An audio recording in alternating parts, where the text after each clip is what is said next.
si Cheryl E. Pauline, 51 years old, from Sabang Dasmariñas City, Cavite.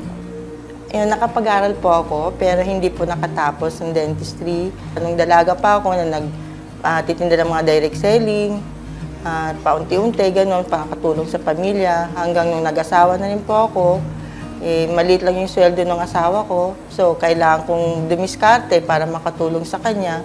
Nagtinda-tinda rin lang kung ano na lang na pwede pagkakitaan. Then, nag-pandemic. So, doon namin naisip nang nasa bahay na lang, di ka na makalabas, di ka na makapagtinda, makapaglako, makapag-alok. So, ako naman, from the start, gusto ko na yung pag-bake. So, nung pandemic, parang doon ko nabigay yung time ko sa kanya.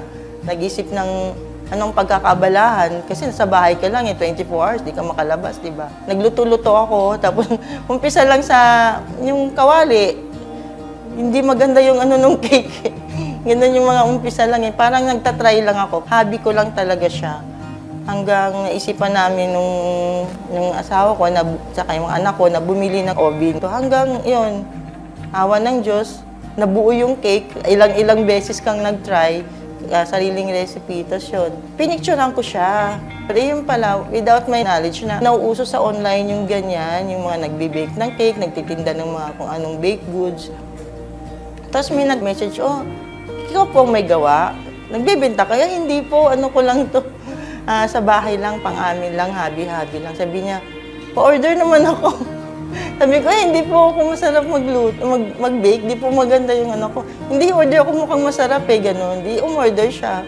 Tapos yun, trinay ko. As first-time baker, nung umpisa, syempre, kabado ka kung magugustuhan nila yung cake mo kasi hindi ka pa sure, di ba?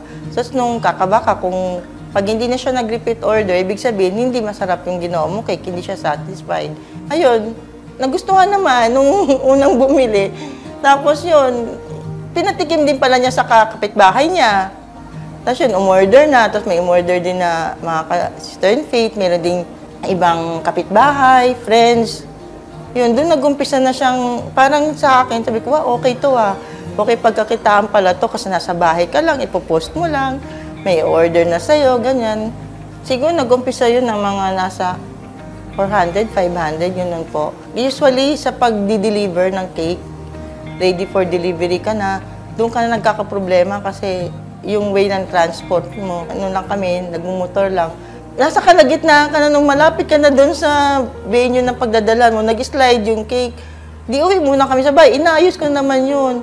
Nagsabi na lang ako doon sa client na sira po yung cake, ulitin namin. Yun yung pinaka-struggle namin. Talagang lahat ng kaba, lahat ng sana wag, hanggang makarating, doon ka lang magiginhawaan na, ay okay na yung cake. Naihatid mo na, ganun. Kaya kailangan ingat talaga sa pagbibitbit. Yung gusto mo ring makagawa ng hindi lang para sa'yo, kundi para sa ibang kapwa na makatulong. Kasi may time na may lalapit sa'yo, sa akin, wala kang maitulong ba? So dumating yung time na parang kailangan meron akong sariling kita, may sarili akong pera kasi gusto ko siyang tulungan, hindi ko siya matulungan. Hindi ko maipigilan na kailangan ko siyang kasi nakakaawa ni Miss.